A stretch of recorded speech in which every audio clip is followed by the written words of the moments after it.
Thinking about 5 things you cannot do with the VA loan.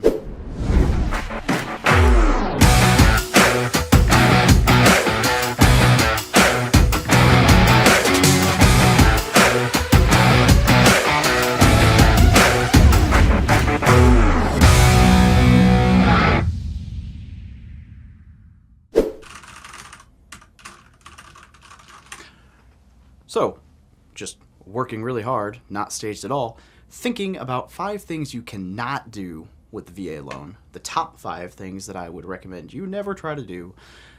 Let's dig in. But first, I'm sponsoring myself with a community full of badass service members and vets who want to achieve financial freedom. If that's you, click the link down below where it says Mastermind Application or the War Room and see what we're all about. There's 240 motherfuckers. Really, we're just a bunch of serious dudes and chicks who are all service members and vets and share a common bond. So with that, number 5, as I look over at this screen, you can't buy an investment property, right? Like, you can't just go and buy rental properties with a VA loan. Now, there are ways to invest with the VA loan properly, like house hacking, which I covered in top 5 things you can do, and I've got other videos on, like buy a fourplex. Not going to elaborate too much, but you cannot buy just a strictly rental property, house flip, investment property. It has to be a primary residence. That's it. In that regard, same vein, number 4, can't buy a vacation home or second home. Again, has to be your primary residence. Now, if you move somewhere that you would like to have a vacation home and you live in that house for a while and you occupy it as your primary residence and then one day you move out, you can still keep that house. Now, you can't just, well, we'll get into this in a minute, so hang on. Number 3, you cannot complete the work yourself on a VA renovation loan or a new build. And I know there are people who get upset about that, but think about it. The bank is lending you money and they're betting on it. They don't want you cutting corners to save money on a property that they lent to. It is not in the bank's best interest to let you do the work. It is not that you can't do the work. It's not that you might even be a licensed VA contractor approved by the system to do renovation loans. But if it's your house, sorry, there's too much temptation and humans suck. So that's what the bank is betting on. You not sucking or you sucking worse than the other people. Now, that might not be true. You might be better. You might care about the house more. You might whatever, but somewhere along the line, someone fucked it all up. So just deal with it. It is what it is. No amount of whining, complaining, or whatever is going to get around it. So nope, don't worry about it. Number 2, I don't know where I am. Again, it's because the numbers just change on me. This thing won't let me, where I'm taking my notes, won't let me go 5, 4, 3, 2, 1. So, number dos. You can't use any lender. Now, that's actually not true. You can, but you should not use any lender. They're not all created equal. So let me tell you how this works. For reference, I am a licensed real estate agent and a licensed loan officer who has never transacted either because I don't care to get sucked into the business of actually doing loan applications. I have an entire team that handles all of that for me. And I've never sold a house as an agent or bought a house as an agent because, again, I don't want to transact. I just want to make some introductions. Yes, I get like a 25% cut from an agent if you use one of them, but they're also friends and they're the best agents out there. I cut them from the team. I don't care who it is. If they aren't in the best interest of the client, they're gone off my list of recommended agents and I find someone else in that market. So it is what it is. You don't pay a penny for that, by the way. It is literally like the seller of the house pays their agent, who pays my agent, and I get a small piece of that for making the introduction. So it's a win-win-win-win all the way around. That's my full transparency. Now, check it out. Not all lenders are created equal. And here's what I mean by that. When you get your loan officer or agent or whatever, like classes and education and all that shit, they literally just talk to you about like the basics of the program. You have to understand the basics of the program. 0 down, backed by the VA, like how it works, whatever. Enough to not get in legal trouble. They don't teach you the nuances. So the problem with all these big bank lenders or even small bank lenders is if you don't do a ton of VA loans, and that's not what you decide to focus on and learn about, you don't know diddly about it. The VA is very intricate. It has looser restrictions than virtually any other primary residence mortgage in existence. And there's more that you can do with it than any other loan. But unless you read the guidelines or specifically research the VA loan time and time again, and you talk to the underwriters, you're not going to know that. But the problem, and here's the catch, if I'm a lender and you're bringing me business, is it in my best interest for a paycheck to A, say, I don't really specialize in the VA loan, go talk to another lender, or to B, either do the VA loan with substandard service and not tell you that I don't understand it, or C, push you to another loan product that's not as good as the VA loan because I do understand that loan product and I can feel like I can give you better service.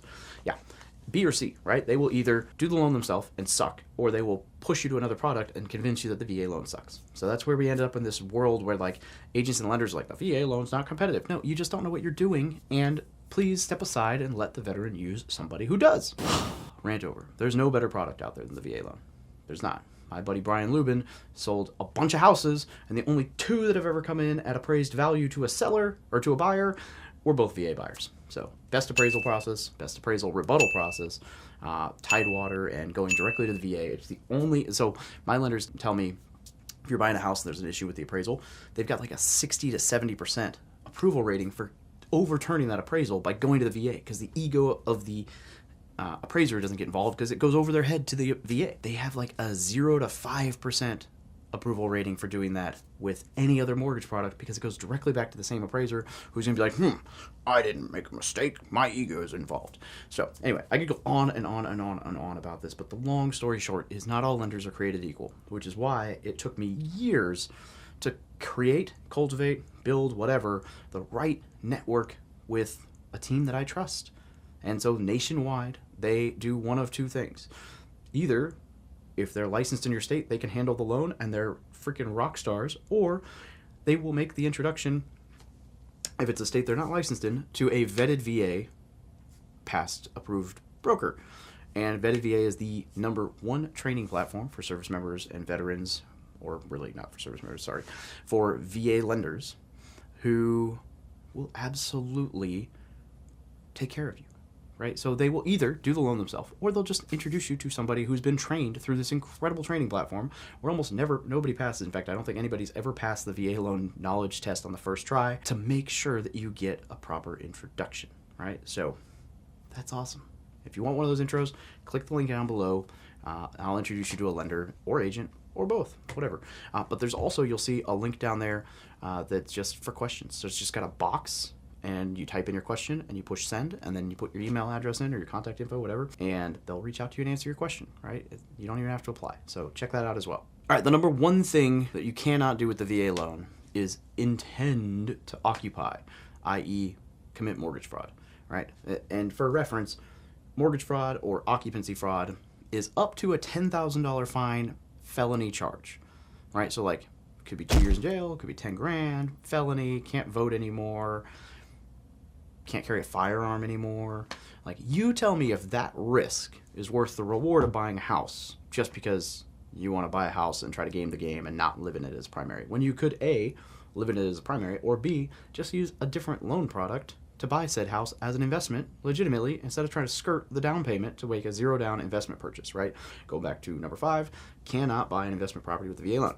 So when I say intend, okay, the clause says you have to intend to occupy the home as your primary residence. What that means is you need to no shit plan on moving into the fucking house unless some crazy circumstances change after you close on it. So like, let's say you're under contract, you close on the house, and then you were supposed to get stationed in Pensacola, Florida, and you close on the house, and boom, you got orders to DC now. They changed your orders.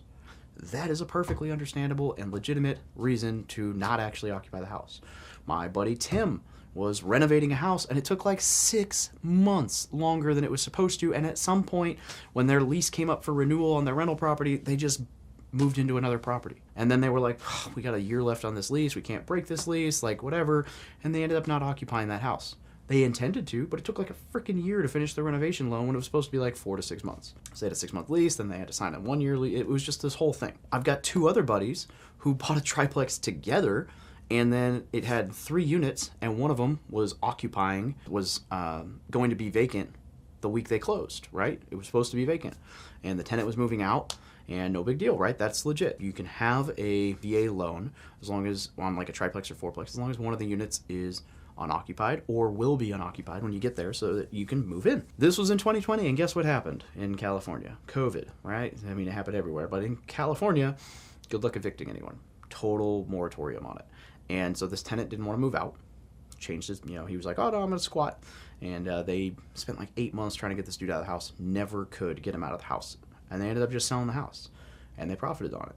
And they never moved into it. But you see, what all of those have in common is that they wanted to live in the house, intended to live in the house, and then something crazy happened. And there are other situations, right? Like if you buy a house that's like a 2-1, or a 3-2, and then you have twins and you already had a kid, like whatever, you might need to upgrade to a larger house. If, let's say, you buy a 2-story house and then you have a work injury and you can't go upstairs anymore, you might need to move somewhere else. Like, there are legitimate reasons for being able to buy a house that you either never occupy or don't occupy for long. But what all of these have in common, every single one, is that you were not planning ahead of time for a reason to move out of the house. The moment you have a plan, like, well, I'll just buy this house and then we'll have a kid immediately. Like, we're already pregnant. I'm going to buy this house and then I'm going to say, oh, we had a kid, we need a bigger house. Or I already have orders to PCS out of state and I'm going to buy a house here knowing I'm already moving. Like, it's one thing if you don't have orders and it's just the rumor mill, because that shit can change all the time. But if you have orders in hand, you're not going to be able to, like, you can't legitimately say you intended to occupy the house if you're like, oh yeah, I have orders to leave in May, let's buy this house in March, knowing we're leaving. Like, those games are what's called mortgage fraud, occupancy fraud. You never really intended to occupy the house as your primary residence. That wasn't your purchase reason. You were trying to game the game, get yourself a rental property for $0 down. Now, I respect the hustle. I get it. And there's going to be all these comments in the whatever that are like, oh, but Dave, I get it. I respect the hustle. It's not worth the risk. Going to jail, losing your rights to vote, carry a firearm, being a felon, to buy a fucking house? Are you kidding me? I love real estate. It ain't worth that. I am not going to open my drawer to say I love my because, YouTube will probably be like, ban your video. I definitely don't have anything that would look suspicious in a constitutional carry state where I would conceal while I'm walking potential properties in crack neighborhoods. Definitely don't. So forget all of that. So that's the bottom line here. It's not worth it, right? And they do catch people. Now, is it often? No. Are they going to like check on your house all the time? Probably not. But if you miss a mortgage payment and they find out, not good. Like, the VA does catch people. People do go to jail for this. People do get the fine. People do get the felony charge. It does happen. It's not worth the risk. Just buy a house that you plan on living in. So that's my number one, right? That's my rant. Now, if you want to talk to lenders who really understand this crap, again, I'll drop a link down below to A, apply, or B, just ask questions. You can do either or, and they will take care of you. So it's awesome.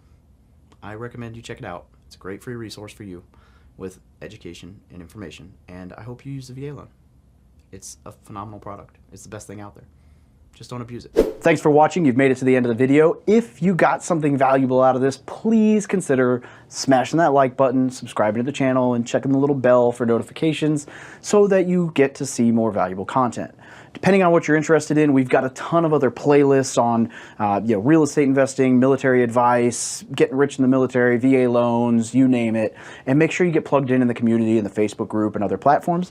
Also, if you haven't done so yet and you've still got a lot of questions, especially if you're a younger service member, check out the No BS Guide to Military Life. This is everything I wish I'd known when I first joined the military, and I wrote it to pass on so that other people don't have to say, God, I wish someone had told me that when I was younger. So hope you got something out of this.